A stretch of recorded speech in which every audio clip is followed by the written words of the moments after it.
Esto es Aprendamos Juntos. Y hoy vamos a hablar sobre dos herramientas que están cambiando un poco la forma de ver la evaluación en educación. Hablamos de los portafolios y las rúbricas. Tenemos acá algunos textos bastante interesantes que analizan estas estrategias, ¿no? Explican bien qué son, cómo se usan, por qué son valiosas hoy. La idea es, bueno, meternos un poco en estos materiales y entender mejor estas técnicas que buscan, digamos, ir más allá de la calificación, de la nota de siempre. Exacto. Vamos a ver cómo estas herramientas no solo miden algo, sino que intentan mostrar el proceso de aprendizaje. Ponen mucho el foco en la reflexión, tanto del estudiante sobre lo que hace, como del docente, ¿no? Sobre cómo acompañar. Vamos a ver un poco sus características, qué tipos hay y, bueno, qué beneficios traen al aula. Perfecto. Bueno, arranquemos, si te parece, por los portafolios. Hay un material que dice que es una estrategia que permite ver cómo se desarrolla el aprendizaje casi en vivo, ¿no? ¿Qué es exactamente un portafolio en este contexto? Mira, imagínate una carpeta, puede ser física o, bueno, ahora mucho digital, claro, donde un estudiante va guardando una selección de sus trabajos durante un tiempo para una materia. Pero ojo, no es simplemente juntar papeles o archivos, es una colección, documental y organizada. Que cuenta una historia, ¿sí? La historia de su proceso de aprendizaje. O sea que no se trata solo de mostrar el resultado final, sino todo el camino recorrido. Exactamente. Puede tener borradores, por ejemplo, trabajos que ya están corregidos, proyectos en distintas etapas, registros de actividades, incluso reflexiones personales. Todo lo que sirva para mostrar cómo fue avanzando, qué le costó, cómo lo resolvió. Es como una crónica, ¿sí? Una crónica personal de cómo aprendió. Las fuentes lo describen bien. Dicen recopilación documental de la historia del proceso de aprendizaje. Interesante eso de la historia. Y bueno, si un docente quiere usar portafolios, ¿qué busca lograr? ¿Cuáles serían los objetivos principales? Los objetivos son fuertes, digamos. Apuntan a cambiar un poco la dinámica. Por un lado, buscan comprometer más a los estudiantes. Con su propio proceso, claro. Al tener que elegir trabajos, pensar sobre ellos, se vuelven más protagonistas. Claro, ya no es algo tan pasivo, ¿no? De solo recibir. Tal cual. Otro objetivo clave. Favorecer la reflexión y la autoevaluación. El estudiante no solo entrega algo, sino que piensa sobre eso. ¿Qué aprendí acá? ¿Qué me costó más? ¿Cómo lo haría mejor la próxima vez? Eso es fundamental. Entiendo. Y me imagino que eso también ayuda a la comunicación, ¿o no? Sin duda, ese es otro punto importante. Promueven la comunicación entre el alumno y el docente, porque, bueno, se habla sobre el trabajo. Entre los propios estudiantes, si es que se comparten, e incluso con la escuela, ¿no? Para mostrar de forma concreta qué se está logrando. Los textos hablan de comunicación entre actores institucionales. Tiene sentido, sí. ¿Y qué más? ¿Hay otros objetivos? Sí, también sirven para documentar. Documentar de manera muy concreta el aprendizaje, en distintas áreas. No es solo una nota, un número, es evidencia tangible. Y por último, permiten una evaluación continua, un seguimiento real del progreso del alumno. Ver cómo desarrolla ciertas capacidades, ciertas competencias a lo largo del tiempo, no solo en un examen al final. Suena un cambio bastante grande respecto a la evaluación más tradicional. Mencionaste los objetivos, pero si lo llevamos a la práctica, ¿cuáles son los beneficios concretos? O sea, ¿por qué valdría la pena invertir tiempo en esto? Los beneficios son muy claros, se ven rápido. Primero, hacen visible el proceso. Muestran ese camino del que hablábamos. Desde dónde arrancó el estudiante hasta dónde llegó. ¿Qué aprendió en el medio? No es una foto quieta, es más como una película. Y eso debe ser muy útil para darse cuenta si hay problemas, ¿no? Antes de que sea tarde. Justamente, permiten detectar dificultades y también los logros de forma temprana. Ayudan a ver dónde se trabó el alumno o al revés, dónde le está yendo muy bien. Y eso permite ayudarlo de forma más personalizada. Además, proveen pruebas auténticas del rendimiento, o sea, evidencia real de lo que el alumno sabe hacer, no solo de lo que memorizó para una prueba. Y para el alumno mismo, el mayor beneficio es esa reflexión que decías. Sí, yo creo que sí. Fomentan mucho la autoevaluación y la reflexión sobre el propio aprendizaje. Los alumnos aprenden a mirar su trabajo con ojo crítico, a reconocer sus puntos fuertes, los débiles, a valorar lo que lograron. Hay un autor, Barbera, que cita en las fuentes que resume varios de estos puntos muy bien. A ver, ¿qué dice Barbera? ¿Qué destaca? Bárbara resalta que los portafolios implican una evaluación, extensiva en el tiempo. No es algo de un solo día. Muestran el progreso y, algo importante, el apoyo del docente en ese camino.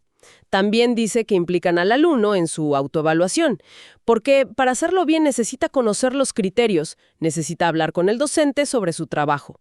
Demuestran el nivel de habilidad real que alcanzó. Ayudan a que la evaluación se sienta más justa, porque el alumno participa, argumenta sobre lo que hizo. Y por último, le dan al docente material de evaluación mucho más rico, más variado, y eso le da más seguridad para orientar. O sea, que no es solo juntar trabajos y listo. Es todo un sistema de seguimiento, de diálogo. Ahora, ¿todos los portafolios son iguales o hay distintos tipos? No, no son todos iguales. Las fuentes distinguen principalmente 3 tipos, según para qué se usen. Primero, están los portafolios de trabajo. Estos son como un archivo, digamos, en proceso. Son colecciones de trabajos que muestran cómo fue creciendo el alumno, su evolución. Están orientados por los objetivos de aprendizaje. El foco está ahí, en el proceso, en el esfuerzo. Como si fuera un diario de aprendizaje, pero con las pruebas, con las evidencias. Algo así, sí. Después están los portafolios de presentación, a veces les dicen de exhibición. Acá el objetivo es otro, es mostrar lo mejor del trabajo del estudiante. Es una selección de lo más logrado, lo que demuestra el nivel más alto que alcanzó, como una muestra de sus grandes éxitos, digamos. Para demostrar que sabe hacer algo bien, quizá. Competencia en algo específico. Exacto. Y el tercer tipo son los portafolios de evaluación. Estos están muy enfocados en evidenciar el aprendizaje, pero en relación con objetivos curriculares bien concretos.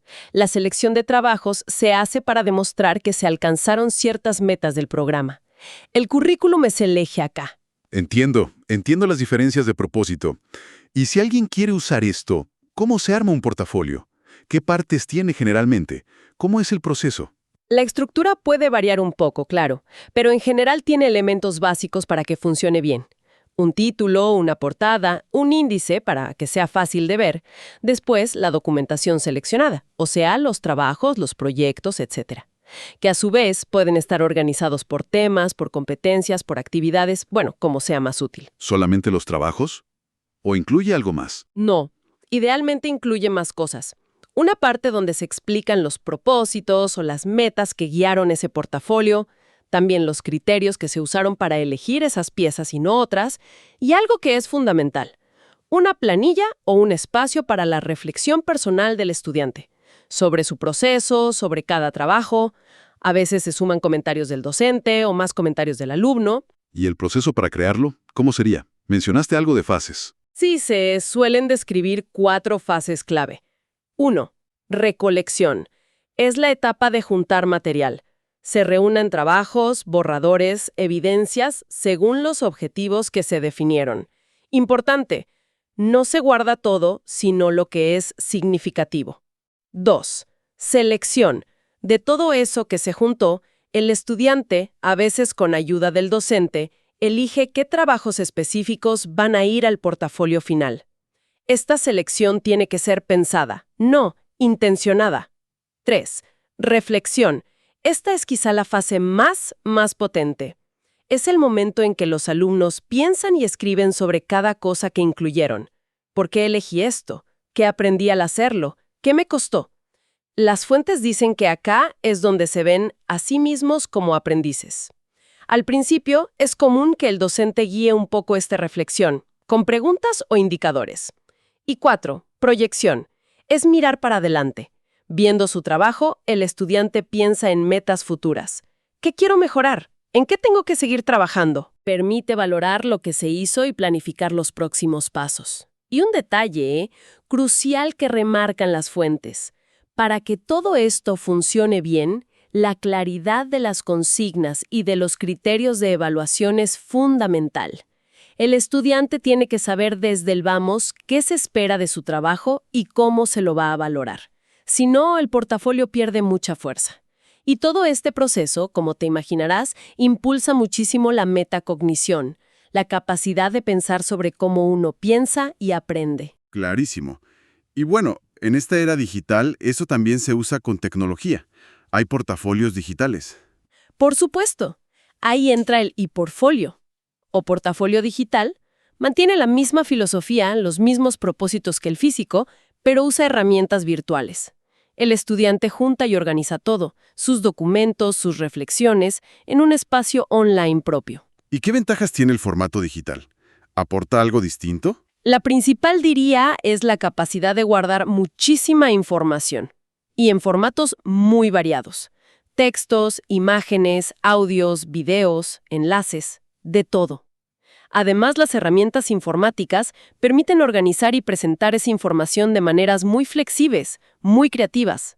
Y otra ventaja que mencionan algunos autores como Cortés Peña y otros es que trabajar con e-portfolios puede fomentar en el alumno más independencia, seguridad y confianza, al darle más control sobre su propio espacio de aprendizaje digital. Muy interesante cómo se adapta, ¿sí? Bueno, dejemos un momento los portafolios y pasemos a la otra herramienta clave que mencionan los textos, las rúbricas o matrices de valoración. Suenan un poco más estructuradas, ¿no? ¿Qué son exactamente? Sí, son más estructuradas, pero justamente esa estructura es su fuerte. Una rúbrica es, básicamente, una guía de evaluación muy, muy explícita. Como una plantilla, digamos, que define criterios específicos para valorar una tarea o una competencia. Y además, describe diferentes niveles de calidad o de desempeño para cada uno de esos criterios. A ver si entiendo bien. ¿Sería como descomponer una nota o una evaluación en partes más chicas y más claras? Exactamente. En lugar de un simple bien o un 7, la rúbrica te dice por qué está bien o qué le falta para estar mejor, mirando aspectos concretos del trabajo. Son muy útiles, como dicen las fuentes, para evaluar tareas complejas, ¿viste? Resolver problemas, analizar información, crear algo, participar en un debate, cosas donde hay muchas facetas para mirar. Y esto también tiene que ver con la idea de una evaluación más formativa, que ayude a aprender. Totalmente. Las rúbricas son una herramienta central de lo que se llama evaluación formadora, esa que busca guiar el aprendizaje, no solo poner una nota. Al dar criterios claros y descripciones de cómo se ve un buen trabajo, ayudan al estudiante a entender qué se espera y cómo puede mejorar. Las fuentes nos recuerdan que esta idea de reflexionar sobre la práctica, sobre el aprendizaje, tiene raíces profundas. Mencionan autores como John Dewey ya en 1933 y Donald Schoen en los 80s, que hablaban de la importancia de los modelos reflexivos para aprender y mejorar. Las rúbricas como que ponen en práctica muchas de esas ideas. Tiene lógica, sí. Ahora, la pregunta clave. ¿En qué beneficia esto concretamente a los estudiantes y a los docentes? Más allá de una nota. ¿Cuál es la diferencia real en la práctica? La diferencia es la claridad y el detalle. Para los estudiantes los beneficios son enormes. Mira, primero, saben de antemano cómo los van a evaluar. Se va esa incertidumbre, esa sensación de que la nota es medio arbitraria. Las reglas del juego están claras. Segundo, entienden qué significa cada nivel. Saben qué se espera para un trabajo excelente o bueno o regular en cada aspecto. Tercero, pueden identificar sus puntos fuertes y débiles con mucha precisión. La rúbrica les da como un mapa detallado de su rendimiento, criterio por criterio. Cuarto, les facilita un montón la autoevaluación y la mejora. Pueden usar la rúbrica como una guía para revisar su propio trabajo antes de entregarlo y ajustarlo. Y quinto, aprenden a justificar la calidad de lo que hacen, a usar un lenguaje específico para hablar sobre su aprendizaje, sobre su desempeño. Suena muy bueno para el estudiante, le da mucho poder. ¿Y para el docente? ¿Le simplifica las cosas o se las complica más? Para los docentes, bueno, requiere un trabajo inicial de diseño, eso sí. Pero a la larga trae muchas ventajas.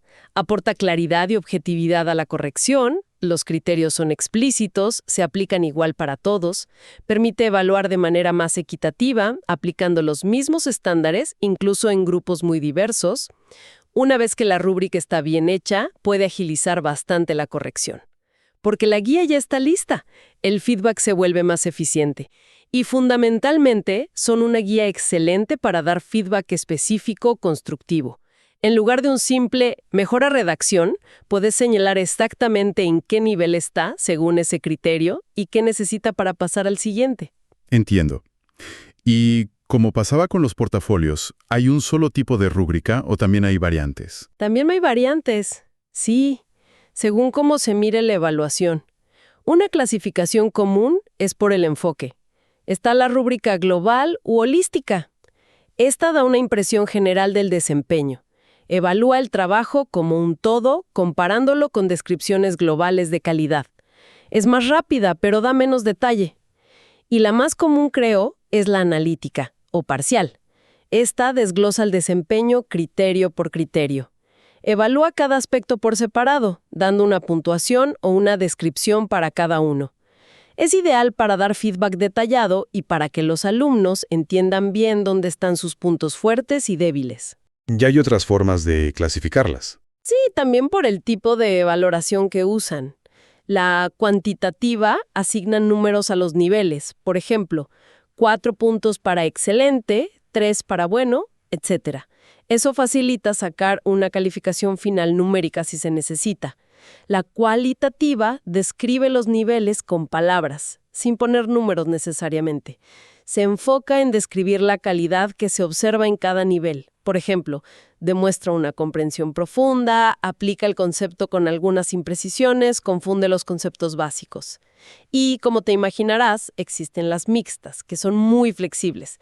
Pueden combinar números con descripciones detalladas o usar un enfoque general para algunas cosas y analítico para otras. Se adaptan a lo que necesites evaluar. Queda claro, sí.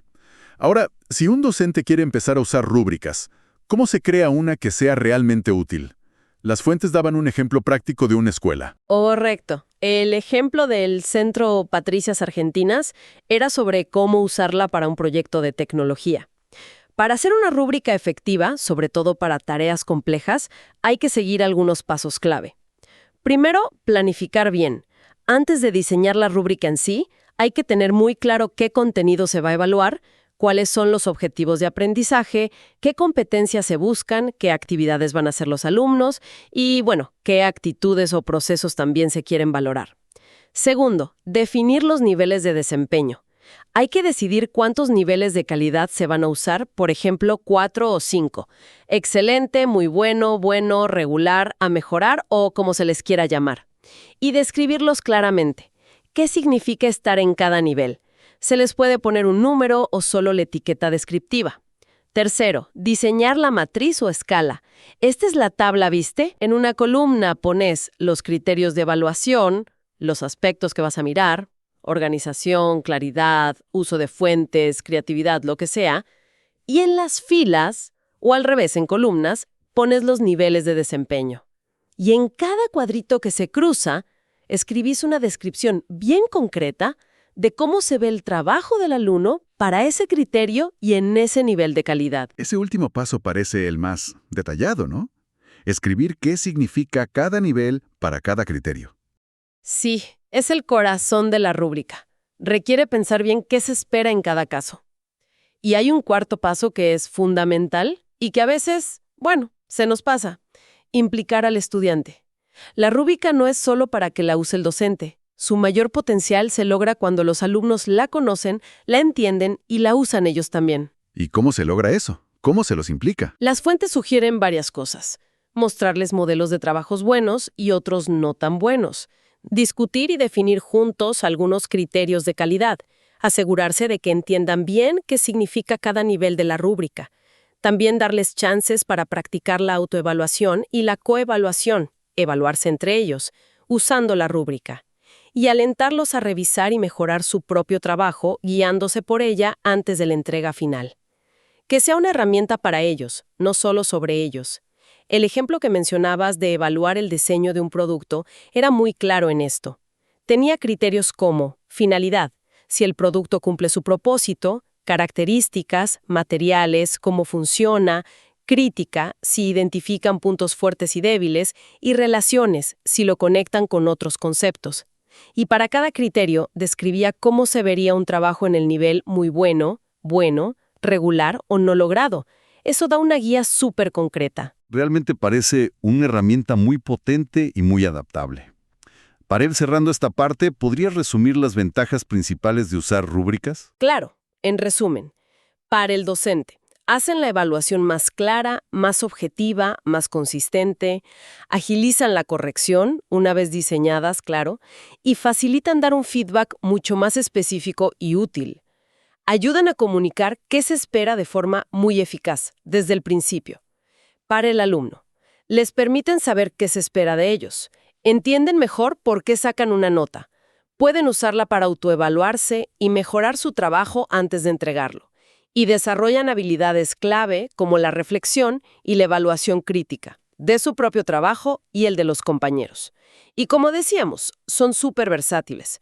Las fuentes dicen que se pueden usar para evaluar casi cualquier cosa. Trabajos escritos, presentaciones orales, debates, proyectos, trabajos en grupo, individuales, incluso se pueden usar para evaluar los portafolios. Y también sirven para la evaluación entre pares o hasta para que los docentes reflexionen sobre sus propias clases. Entonces, juntando todo lo que hablamos, tanto los portafolios como las rúbricas, parece que apuntan a lo mismo, ¿no? A que la evaluación deje de ser solo esa nota al final del camino, que se convierta en una herramienta más integrada, más útil para el propio proceso de aprender.